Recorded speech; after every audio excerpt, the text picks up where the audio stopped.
ठीक है, वो टॉपिक हमारा कौन सा होगा, सौर मंडल की बात हम करेंगे।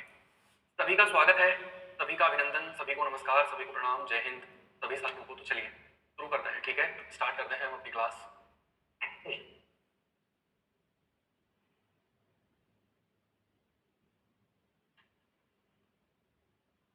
ठीक है भाई, चलिए, बहुत बढ़िया बहुत बढ़िया। सर फादर ऑफ ज्योग्राफी में डाउट है? कोई डाउट नहीं है, इरेटोस्थनीज लिखा है तो वही परम सत्य है बस। ठीक है, ठीक है भाई, चलो आज का हमारा जो टॉपिक है वो रहेगा कौन सा, सौर मंडल, यूनिवर्स इसको कहते हैं। ठीक है, आज का हमारा जो टॉपिक है वो रहेगा यूनिवर्स। यूनिवर्स, यूनिवर्स को हम क्या बोलेंगे, ब्रह्मांड। यूनिवर्स को हम क्या बोलेंगे, तो यूनिवर्स को हम बोलेंगे ब्रह्मांड। ठीक है, तो यूनिवर्स को हम क्या बोलेंगे, यूनिवर्स को हम बोलेंगे ब्रह्मांड, है ना भाई। यूनिवर्स को हम क्या बोलेंगे साथियों, तो यूनिवर्स हम बोलेंगे ब्रह्मांड, इसको हम कहते हैं। ठीक है, देखो इसके कई नाम है, एक नाम तो ये है, एक नाम तो साथियों हमारा कौन सा होगा, वो नाम हमारा हो जाएगा यहाँ पर। ठीक है, वो नाम हमारा यहाँ पर हो जाएगा क्या, तो वो नाम हो जाएगा एस्ट्रोनॉमी, खगोल विज्ञान।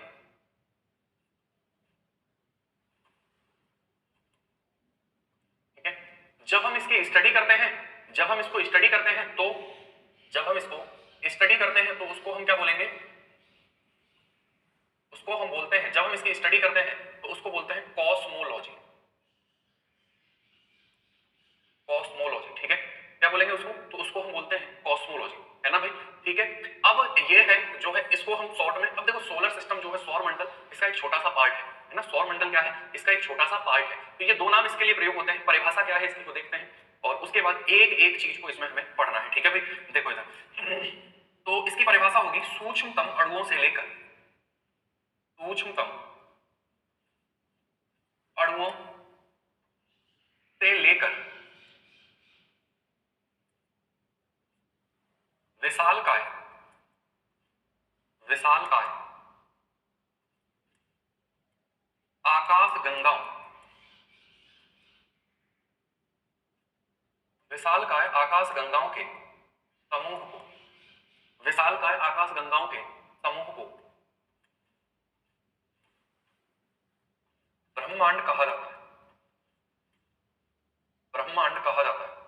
ठीक है, सूक्ष्मतम अणुओं से लेकर विशालकाय आकाश गंगाओं के समूह को ब्रह्मांड कहा जाता है, यानी कि सभी की सभी बातें जो है वो अगर हम बात करेंगे।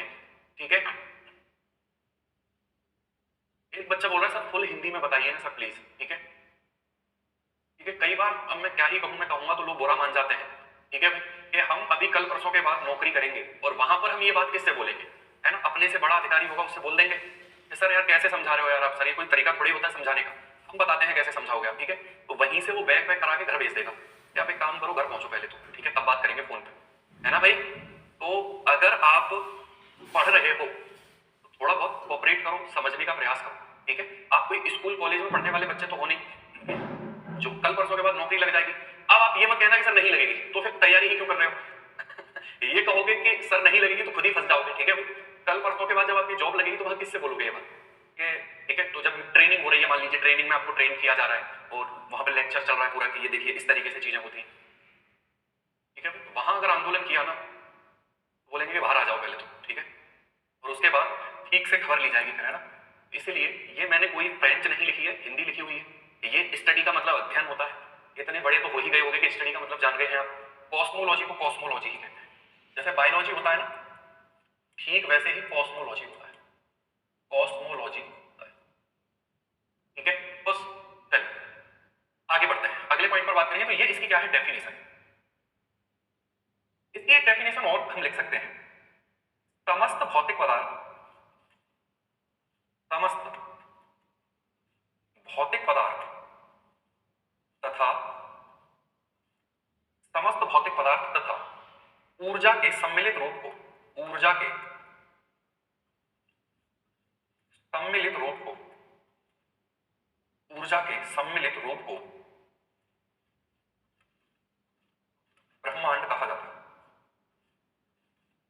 ऊर्जा के सम्मिलित रूप को ब्रह्मांड कहा जाता है। ठीक है, ऊर्जा के सम्मिलित रूप को क्या बोला जाता है, ब्रह्मांड कहा जाता है, ऊर्जा के सम्मिलित रूप को ब्रह्मांड कहा जाता है। ठीक है, ऊर्जा के सम्मिलित रूप को क्या बोला जाएगा, ब्रह्मांड बोला जाएगा। ऊर्जा के सम्मिलित सम्मिलित रूप को ब्रह्मांड कहा जाए। ठीक है, समस्त जितना भी भौतिक पदार्थ है, भौतिक पदार्थ का मतलब यहाँ पर क्या हुआ, भौतिक पदार्थ का मतलब होता है जितनी भी चट्टान है, ठीक है, जितने भी हमारे पेड़ पौधे हैं, जितने भी हमारे पेड़ पौधे हैं, ठीक है भाई, जितने भी हमारे पेड़ पौधे हैं, अगर हम यहाँ पर बात करेंगे जितने भी हमारे पेड़ पौधे हैं, जितनी भी हमारी चट्टान है, ठीक है, आगे अगर हम यहाँ बात करें तो समझिए अगले पॉइंट पर अगर हम यहाँ बात करेंगे, है ना, जिसमें ग्रह हो सकते हैं, उपग्रह हो सकते हैं, जितने भी जीव हैं, सब कुछ सम्मिलित है इसमें, है ना। अगर हम यहाँ पर बात करें ऊर्जा की बात करेंगे तो ऊर्जा में क्या सम्मिलित होगा, ऊर्जा में प्रकाश हो गया हमारा, प्रकाश, ध्वनि ऊर्जा हो गई, ध्वनि ऊर्जा हो गई, ठीक है, ध्वनि ऊर्जा हो गई, ये सभी चीजें, तो इन सभी को मिला दोगे तो बनेगा यूनिवर्स, सभी को मिला दोगे तो क्या बनेगा, तब बनेगा यूनिवर्स, ठीक है। इन सभी को मिला देने के बाद क्या बनेगा, तो यूनिवर्स का निर्माण होगा, ठीक है भाई, क्लियर, इसको करिए नोट, इसको करिए आप लोग नोट, फिर आगे बढ़ते हैं, ठीक है, करिए इसको नोट जल्दी से, फिर आगे बढ़ेंगे।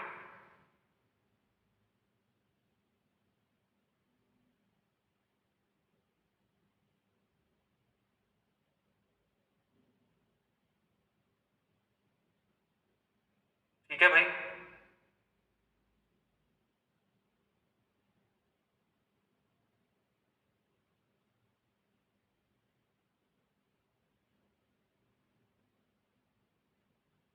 करिए इसको नोट, फिर आगे बढ़ेंगे। एयर ऊर्जा में नहीं आएगी, क्योंकि एयर क्या है, अपने आप में सब्सटेंस है, तो एयर अपने आप में जब जो है हवा में वजन होता है, हवा में गैसें होती हैं, हवा में धूल कण होते हैं, तो भौतिक पदार्थ में आएगी, ठीक है, तो किसमें आएगी, भौतिक पदार्थ में आएगी, है ना भाई, क्लियर। तो हवा में क्योंकि वजन है तो वो ऊर्जा अदृश्य होती है, दिखाई नहीं देती है, तो वो एनर्जी है, ऊर्जा अदृश्य होती है, दिखाई नहीं देती है, तो वो क्या है, वो एनर्जी, ठीक है भाई, क्लियर। चलो, तो हम देखें कि ये यूनिवर्स क्या है, किस तरीके से चीजें होती हैं, तो इसको हम ऐसे समझ सकते हैं, जैसे मान लीजिए कोई, ठीक है, ऐसे समझिए इसको, जैसे मान लीजिए कोई परमाणु है, छोटा, सबसे छोटा परमाणु, ठीक है, एटम जिसको हम कहते हैं, और जब परमाणु मिलेंगे तो क्या बनेगा, अणु बनेगा, मॉलिक्यूल बनेगा, मॉलिक्यूल यानी कि अणु जब बनेंगे, अणु जब मिलेंगे तो उससे क्या होगा, ठीक है,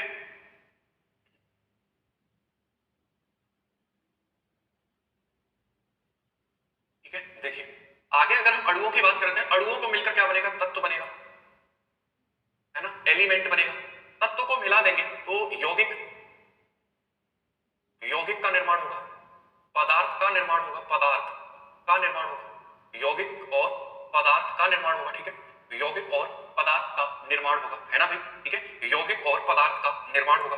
आगे अगर हम बात करेंगे, पदार्थों को जब आप मिलाओगे, कई सारे पदार्थों को जब आप मिलाओगे, है ना, तो उससे फिर हम आगे कह सकते हैं कि ये जो है क्या बना, हमारा ये भौतिक पदार्थ बनेगा, ठीक है। इसी तरीके से कई पदार्थों को हम मिलाएं, ठीक है, तो उससे फिर हमारा क्या होगा, उससे यहाँ पर हम कह सकते हैं कि उससे साथियों हमारी चट्टानें, चट्टानों का निर्माण होगा, है ना, कई सारे पदार्थ अगर मिल जा रहे हैं उससे चट्टान बनेगी, चट्टान को मिला दे रहे हो तो ग्रह बनेंगे, ग्रह, ठीक है, उपग्रह बनेंगे, उपग्रह बनेंगे, है ना, तारे बनेंगे, तारे, ठीक है, स्टार बनेंगे। और तारे की अगर हम बात करते हैं, ठीक है, तारे की अगर हम बात करते हैं तो इन सबको मिला देंगे, क्या बनेगा, सौर मंडल बनेगा, सौर मंडल, सौर मंडल बनेगा, ठीक है, सौर मंडल को मिला दे रहे हैं तो क्या बनेगा, सौर मंडल को मिला दे रहे हैं तो फिर क्या बनेगा, सौर मंडल को मिला देंगे, कई सारे सौर मंडल मिलकर नक्षत्र मंडल बनाते हैं, नक्षत्र मंडल बनाते हैं, नक्षत्र मंडल बनाते हैं, इसको कई बार तारा मंडल भी कह देते हैं, तारा मंडल मिलकर क्या बनाएंगे, आकाश गंगा, आकाश गंगा, आकाश गंगा, गैलेक्सी, गैलेक्सी, ठीक है, गैलेक्सी मिलकर के क्या बनाएंगी, तो गैलेक्सी मिलकर के बनाएंगी साथियों ब्रह्मांड, ब्रह्मांड। तो ये इस तरीके से पूरा का पूरा पैटर्न फॉलो होता है, ठीक है, इस तरीके से पूरा का पूरा पैटर्न ये फॉलो होता है, यानी कि सबसे छोटा, उसके बाद उससे बड़ा, उससे मिलकर ये बना होगा, ठीक है, उसके बाद उससे बड़ा, जो है हम कह सकते हैं, ठीक है, उसके बाद अगर हम देखेंगे यहाँ पर तो इस तरीके से ये पूरा का पूरा पैटर्न फॉलो होता है, ठीक है भाई, इस तरीके से ये पूरा का पूरा पैटर्न जो है वो यहाँ पर फॉलो होता है, यानी कि ये हमारा मान लीजिए ब्रह्मांड है, तो ये आकाश गंगा हो गई, ये आकाश गंगा हो गई, और ये आकाश गंगा है तो ये नक्षत्र मंडल हो गया,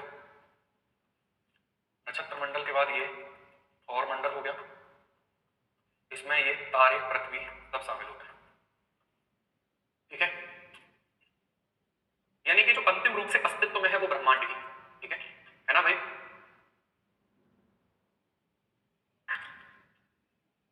अंतिम रूप से जो अस्तित्व में है वो ब्रह्मांड ही है। अरे दादा, इस मॉलिक्यूल कहेंगे, इसको एलिमेंट कहेंगे, ठीक है, इसको कंपाउंड कहेंगे, ठीक है, इसको रॉक्स कहेंगे, इसको प्लेनेट कह देंगे, इसको सोलर सिस्टम कह देंगे, इसको कॉन्स्टिलेशन कह देंगे, कॉन्स्टिलेशन, इसको गैलेक्सी कह देंगे, तो इसको यूनिवर्स कह देंगे। खुश हो गए आप? ठीक है, मुस्कुरा दो चलो जल्दी से, ठीक है भाई।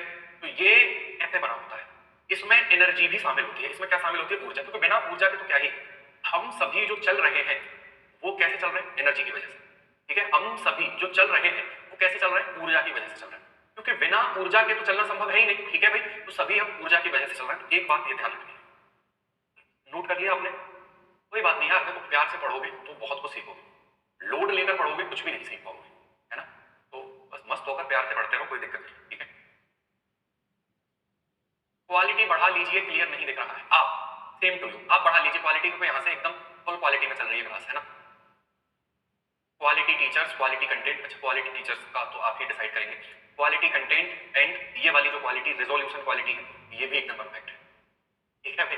चलो अब भाई देखो, राइटिंग मेरा थोड़ा ठीक है, चीजें मैं बेहतर तरीके से लिखता हूँ, तो 365 पर कैसे देख पाओगे क्लास में? ये राइटिंग जब ऐसा लिखा जाएगा तो क्वालिटी स्वयं बढ़ानी पड़ेगी भैया, क्योंकि अब समझ ही रहे, ठीक है।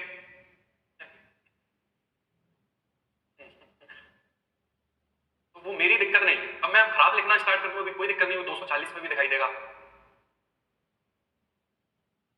ठीक है भाई। देखो आगे आ जाओ, इस पूरे यूनिवर्स में, इस पूरे यूनिवर्स में क्या होता है? कुछ दूरियां मापने की यूनिट होती है, ठीक है ना। तो अगर हम यहां पर बात करेंगे, इस पूरे यूनिवर्स में कुछ दूरियां मापने की यूनिट हमें देखने के लिए मिलती है ना, ठीक है। कुछ दूरियां मापने की यूनिट हमें देखने के लिए मिलती है, समझिए। ब्रह्मांड में, ब्रह्मांड में, ठीक है, ब्रह्मांड में दूरी मापने की इकाई, दूरी मापने की इकाइयां, ब्रह्मांड में दूरी मापने की इकाई, ब्रह्मांड में दूरी मापने की इकाई, ठीक है। तो ब्रह्मांड में अगर दूरी मापने की इकाइयों की बात हम कर लेते हैं, तो वो यूनिट क्या है? ठीक है, यानी कि distance unit, distance unit in universe. सबसे पहली यूनिट लिखेंगे यहां पर खगोलीय इकाई। खगोलीय इकाई से लगभग 2 से 3 बार सवाल पूछा गया है अलग अलग तरीके से, ठीक है भाई, ठीक है। तो सबसे पहले हेडिंग डालेंगे खगोलीय, खगोलीय इकाई।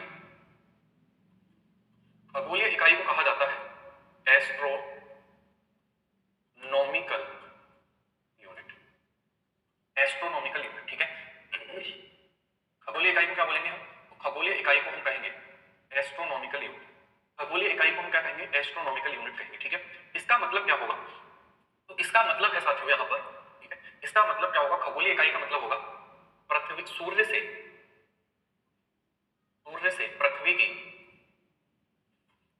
सूर्य से पृथ्वी की औसत दूरी, औसत दूरी खगोलीय इकाई है। सूर्य से पृथ्वी की औसत दूरी खगोलीय इकाई, ठीक है। इस बात का मतलब क्या है समझना, जब पृथ्वी सूर्य की परिक्रमा कर रही है तो वो वृत्ताकार पथ में नहीं कर रही, वो दीर्घ वृत्ताकार पथ में कर रही है। यानी कि जो पृथ्वी जब सूर्य की परिक्रमा करती है तो जो पैटर्न बनता है ना, जो पैटर्न बनता है वो पैटर्न बनता है इस प्रकार से, वो पैटर्न बनता है इस प्रकार से, ठीक है भाई। इसको हम इलिप्टिकल जो है पथ बोलते हैं। इसको हम क्या बोलेंगे? इसको हम बोलेंगे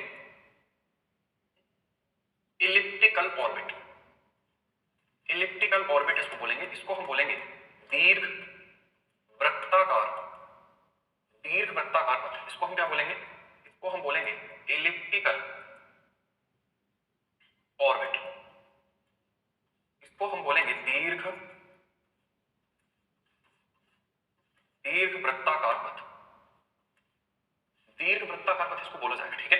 ये पृथ्वी है, तो ये क्या कर रही है? सूर्य की परिक्रमा कर रही है, सूर्य की परिक्रमा कर रही है, सॉरी सूर्य जो है ये है, सूर्य ये है, और कैसे भी कर लीजिए बात वही है, ठीक है। ये पृथ्वी इसकी परिक्रमा कर रही है।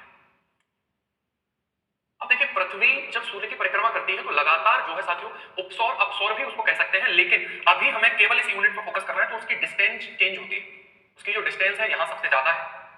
क्या होगा, यहाँ आएगा तो कम हो जाएगी, यहाँ आएगा तो और कम हो जाएगी, यहाँ आएगा तो और कम हो जाएगी।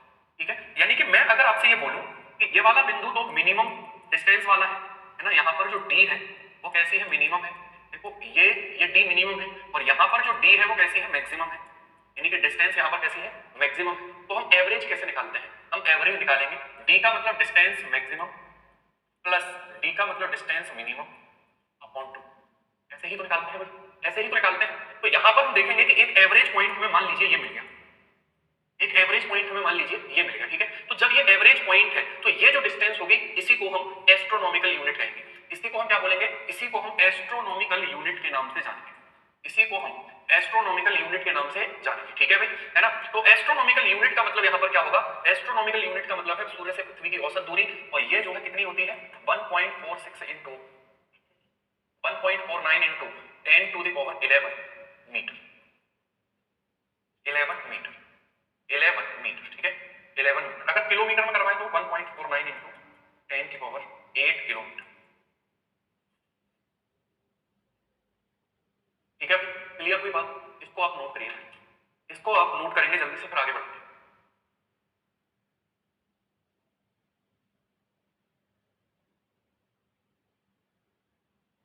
करिए भाई इसको नोट जल्दी से, लगभग 15 करोड़ किलोमीटर होती है, लगभग 15 करोड़ किलोमीटर। ठीक है,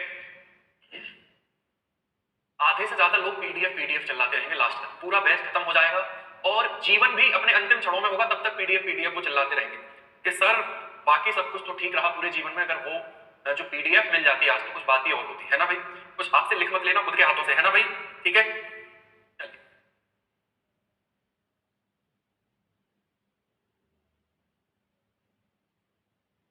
एवरेज डिस्टेंस इतनी ही है जो एग्जैक्ट है ना, एग्जैक्ट। अब क्या होता है, देखो मैं आपको एक बात बताता हूं, ये वाली जो डिस्टेंस है जब उपसौर की घटना होगी तो ये डिस्टेंस कैसी हो जाएगी, कम हो जाएगी, और जब अपसौर की घटना होगी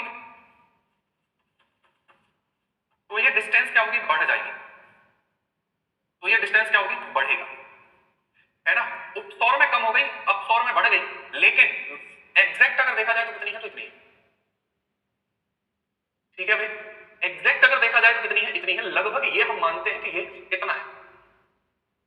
लाइट ईयर पे भी आ रहे हैं अभी, तो आपको एस्ट्रोनॉमिकल यूनिट वाला क्लियर हुआ है नहीं, एस्ट्रोनॉमिकल वाला क्लियर हुआ है नहीं हुआ, देखा बिल्कुल उसका बैच है, आप एक बार देखना सर्च करके, बाकी मैं आपको कल बता दूंगा। ठीक है, चलिए, तो ये हो गया, है ना, ये हो गया आपका। अब बढ़ते हैं आगे, अगला है प्रकाश वर्ष। मैंने क्या बोला, आप बस शांति से लिखते रहो, समझते रहो, और आपको एक एक चीज क्लियर होती रहेगी। ठीक है, और बेहतर तरीके से आप नोट्स बनाओगे, पर बस वही है कि थोड़ा सा पेशेंस रखना पड़ेगा, क्योंकि उपसौर में क्या हो रहा है, आप देखिए ना, उपसौर में क्या हो रहा है, उपसौर में कंडीशन ये बन रही है कि सूर्य और पृथ्वी के बीच की दूरी मिनिमम है, दीर्घ वृत्ताकार पथ में गति कर रहा है ना, अपसौर में मैक्सिमम है, तो फिर एवरेज कितनी, एग्जैक्ट कितनी माने, क्योंकि घट बढ़ रही है, तो एग्जैक्ट हमने इतना मान लिया कि इतना ये हो जाएगा। ठीक है, इतना ये हो जाएगा। आगे अगला है प्रकाश वर्ष, अगला है प्रकाश वर्ष। ठीक है,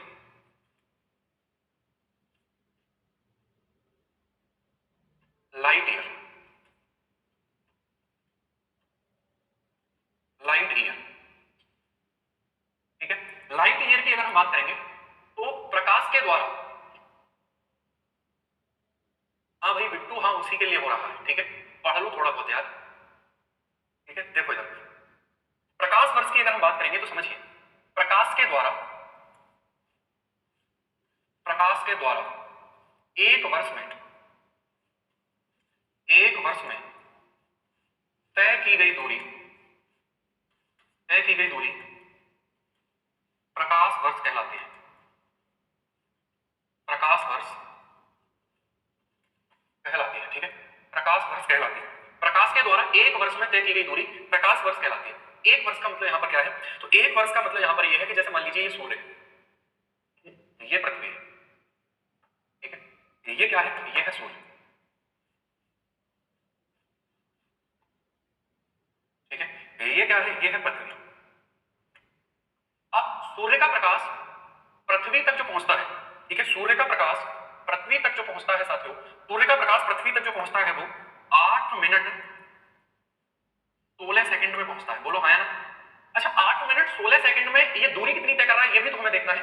तो ये दूरी तय कर रहा है कितनी, 8 मिनट 16 सेकंड में ये जो डिस्टेंस को तय कर रहा है वो कितनी है,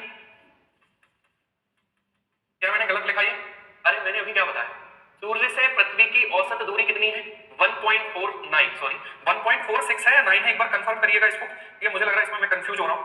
1.49 into 10 to the power 11 metre, ठीक है, 15 करोड़ किलोमीटर है। इसको अगर नॉर्मली मोटा मोटा बोला जाए 15 करोड़। अच्छा, इस 15 करोड़ किलोमीटर की दूरी को प्रकाश कितनी देर में तय कर रहा है? 8 मिनट 16 सेकंड में तय कर रहा है। कितनी देर में तय कर रहा है? 8 मिनट 16 सेकंड में। 15 करोड़ किलोमीटर की जो डिस्टेंस है उसको प्रकाश, ठीक है, वो 8 मिनट 16 सेकंड में तय कर रहा है। अब यहाँ पर ये क्या कह रहे हैं, ठीक है, अब यहाँ पर ये क्या कह रहे हैं कि प्रकाश के द्वारा एक वर्ष में, प्रकाश के द्वारा एक वर्ष में तय की गई दूरी, यानी कि 8 मिनट में जा रहा है 15 करोड़, तो 16 में कितना जाएगा? तो 16 में जाएगा 30, है ना। अगर हम बात करेंगे तो अगले 24 मिनट में कितना जाएगा? तो वो हो जाएगा कितना? 45, यानी कि बढ़ता जाएगा। इधर हम 2 का गुणा करेंगे तो इधर भी तो 2 का गुणा होगा, इधर हम 3 का गुणा करेंगे तो इधर भी तो 3 का गुणा होगा। बोलिए, तो अगर हम यहां पर बात करेंगे, समझना, ठीक है, तो इसी तरीके से ये जो 8 मिनट है, 8 मिनट है, अगर मैं ये कहूं कि 365 दिन में कितना चलता है, तो 365 दिन में जो चलेगा वो होगा 9.46 इंटू 10 टू द पावर कितना हो जाएगा? वो 15 metre. 9.46 into 10 to the power 12 kilometre. एक प्रकाश वर्ष बराबर इतना, एक प्रकाश वर्ष बराबर इतना होता है, ठीक है। 8 मिनट 20 सेकंड लगता है, कोई बात नहीं, कोई बात नहीं, ठीक है। चलिए, आपको क्लियर हुआ ये पॉइंट या नहीं हुआ? प्रकाश वर्ष वाला पॉइंट भी आपको क्लियर हुआ है नहीं? एक बार बोलिए, बोलो भाई जल्दी से।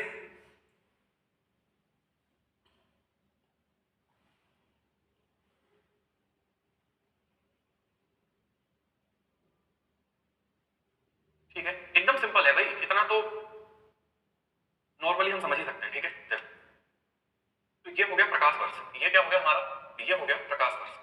आगे चलते हैं, अगले पॉइंट पर बात करेंगे, समझिए।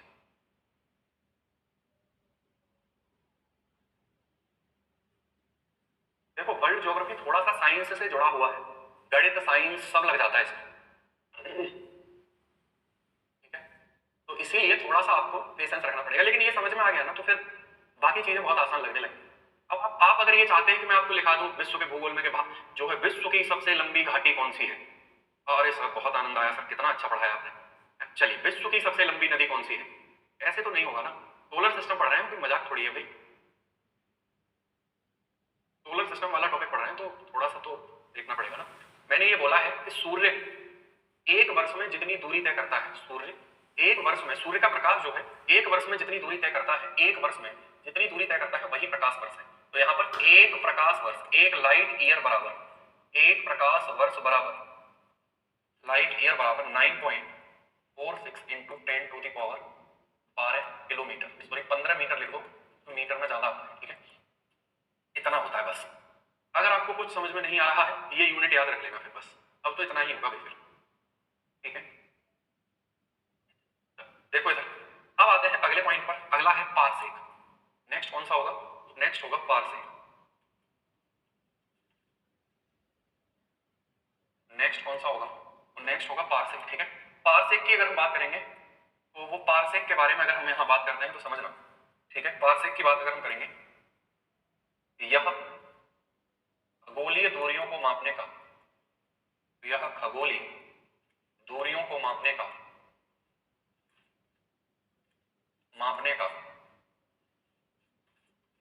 सबसे प्राचीन एवं सबसे बड़ा मात्रक है, सबसे प्राचीन एवं सबसे बड़ा मात्रक है, ठीक है। सबसे प्राचीन एवं सबसे बड़ा मात्रक है, क्लियर। अगर हम यहां पर बात करेंगे, एक पारसेक बराबर 3.26 प्रकाश वर्ष होता है। एक पारसेक बराबर 3.26 प्रकाश वर्ष होता है ना भाई, ठीक है।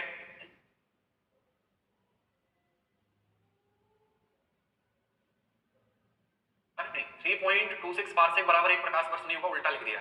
एक पारसेक बराबर 3.26 लाइट ईयर होगा, ठीक है, लाइट ईयर होगा,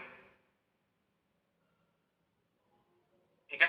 यानी कि एक पारसेक बराबर जो है वो हमारा कितना है? 3.26 प्रकाश वर्ष हमें देखने के लिए मिलेगा। अब देखो यहाँ पर 3 मात्रक मिले हमें, एक मिला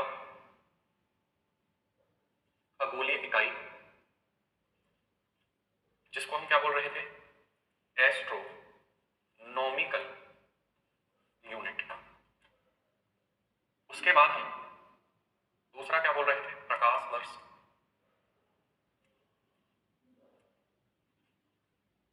लाइट ईयर। उसके बाद हम क्या बोल रहे थे, पार्स। सबसे बड़ा कौन सा है, उल्टा लिख दिया था मैंने, एक मिनट रुकिए। पार्स एक, पार्स है ना, एक खगोलीय इकाई बराबर 1.49 इंटू 10⁻11 मीटर, सबसे छोटा है।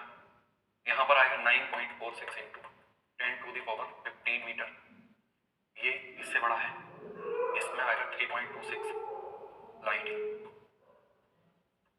क्या दिक्कत है इसमें बताओ, इसमें कोई समस्या है आपको? ठीक है,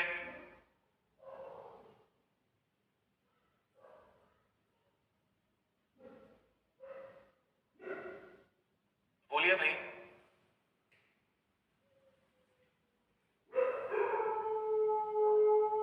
3 के गुणा 10⁻6 क्या होता है ये? चलिए आगे बढ़ेंगे। तो ये हमने बात करी थी किसकी, ब्रह्मांड में दूरी मापने की इकाई है, यूनिट। ब्रह्मांड में दूरी मापने की जो इकाइयां हैं वो किस तरीके से है, वो हमने यहाँ पर देख ली, ठीक है ना, वो हमने यहाँ पर देखी, ठीक है। आगे बात करेंगे चंद्रशेखर यूनिट की बात भी होगी, थोड़ा पेशेंस रखो, धैर्य रखो, ठीक है। सर खगोल में किसका अध्ययन करते हैं, अमिता पूछ रही है सर खगोली में किसका अध्ययन करते हैं। खगोली में हम किडनी, लिवर, ब्रेन, इन सभी की स्टडी करते हैं, ठीक है। ये हम ब्रह्मांड मैंने अब तक कितने बार लिखा होगा, लगभग खगोल विज्ञान ब्रह्मांड, कॉस्मोलॉजी ब्रह्मांड, यहाँ पर लिखा हुआ है ब्रह्मांड, यहाँ पर लिखा हुआ है ब्रह्मांड। कहाँ थे अब तक क्लास में आप, ठीक है। उसके बाद मैंने यहाँ लिखा है ब्रह्मांड, आकाशगंगा, नक्षत्र मंडल, सौर मंडल, यहाँ लिखा है ब्रह्मांड, आकाशगंगा, नक्षत्र मंडल, सौर मंडल, ठीक है। देखो भाई अगर ऐसे सवाल मुझसे पूछोगे मैं उल्टे ही जवाब देता रहूंगा, ये बात तय, ठीक है। चलिए खगोलीय इकाई को हमने देखा, खगोलीय इकाई क्या है, पृथ्वी से सूर्य की औसत दूरी, ठीक है। औसत दूरी कैसे निकालते हैं वो मैंने बता दिया, औसत आपको निकालना आता है ना। उसके बाद हमने हम मीटर और किलोमीटर को देख लिया। अब मीटर से किलोमीटर में चेंज करना मैं नहीं बताऊंगा, ठीक है, ये आपको पता होगा कैसे चेंज किया जाता है ना भाई, ठीक है। ये तो गणित है ना। प्रकाश वर्ष क्या है, प्रकाश वर्ष एक वर्ष में तय की गई दूरी प्रकाश वर्ष कहलाती है, और प्रकाश वर्ष एक प्रकाश वर्ष बराबर इतना होता है, ठीक है। आगे अगर हम यहाँ पर बात करेंगे, समझिए, ठीक है। आगे अगर हम बात करेंगे पारसेक क्या है, पारसेक जो है वो प्रकाश वर्ष से भी बड़ा मात्रक है, और ये तीनों में सबसे बड़ा पारसेक, उससे छोटा प्रकाश वर्ष, और सबसे छोटा जो है वो खगोलीय इकाई होता है, ठीक है। सबसे छोटा वो खगोलीय इकाई होता है। भैया थोड़ा सेल्फ स्टडी वगैरह किया करो, ऐसे नहीं होता है कि हम, ठीक है। देखिए क्लास में कितने भी हंसी मजाक कर लो, लेकिन पेपर देना एक सीरियस घटना है, एक मतलब ब्रह्मांड की सबसे गंभीर घटनाओं में से एक है पेपर एग्जाम देना, वो भी नौकरी के लिए। आप इस बात को कब समझेंगे, है ना। वो कहता था ना इंग्लिश कब सीखेंगे आप, तो मैं आपसे बोल रहा हूँ कि आप कब सीखेंगे ये सब चीजें।